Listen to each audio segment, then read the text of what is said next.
So there are four parts to the abs, right? There's the rectus abdominis that makes the six-pack looking thing.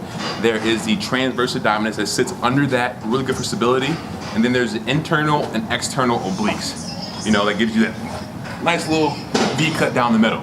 So it's very important to stay lean while you're doing this, because if you have the strongest abs in the world, but your body fat percentage is too high, then you're not gonna see your abs. So we have to make sure that we're in a caloric deficit and that we're getting lean. Now after you figure that out, do these 3 exercises in order to thicken and define your abs, okay?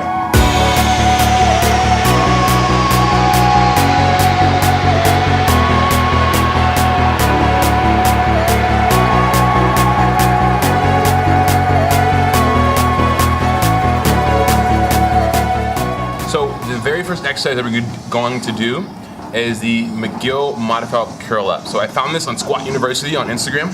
And what you do, you place your hand behind your back, right here.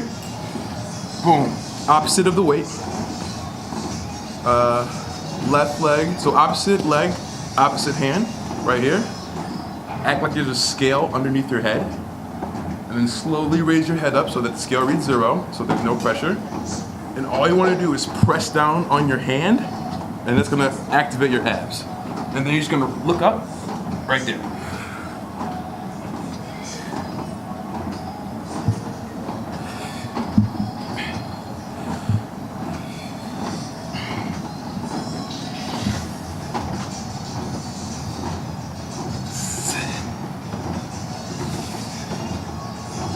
About 12 to 15 reps. It's very short range of motion.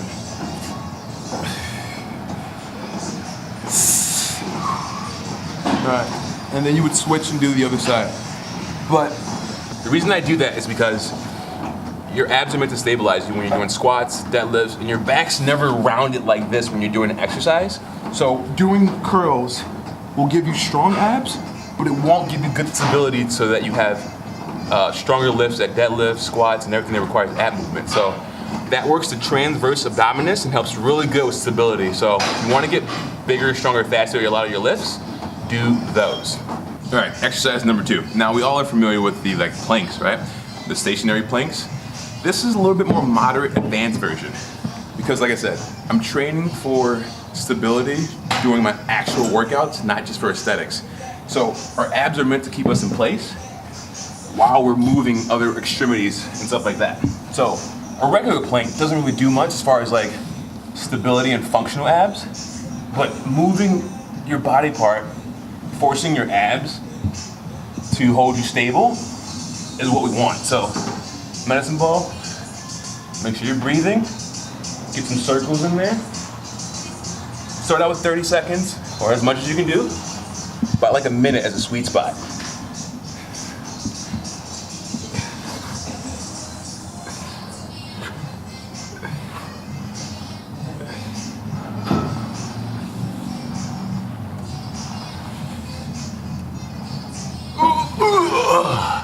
You'll notice your lower back starts to cave in, and that's just because you need stronger abs. So kind of prop your butt up if you need to, right here, just to engage those abs more, and so you don't hyperextend your lower back. But this is an absolute killer workout.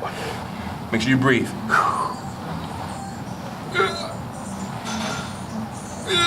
Oh, shit, dude. That is rough. That is rough. 3 rounds, about a minute. Yeah. All right. So this is probably a pretty common one that you guys see throughout the gym, and it's bringing your knees or legs, depending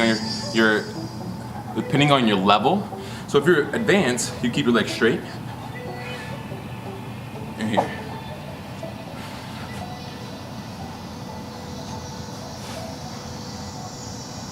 You don't want to swing.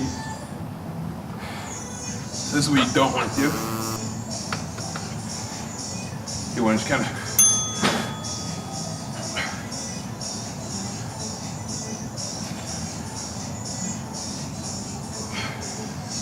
or if you're a little bit beginner, knee to chest.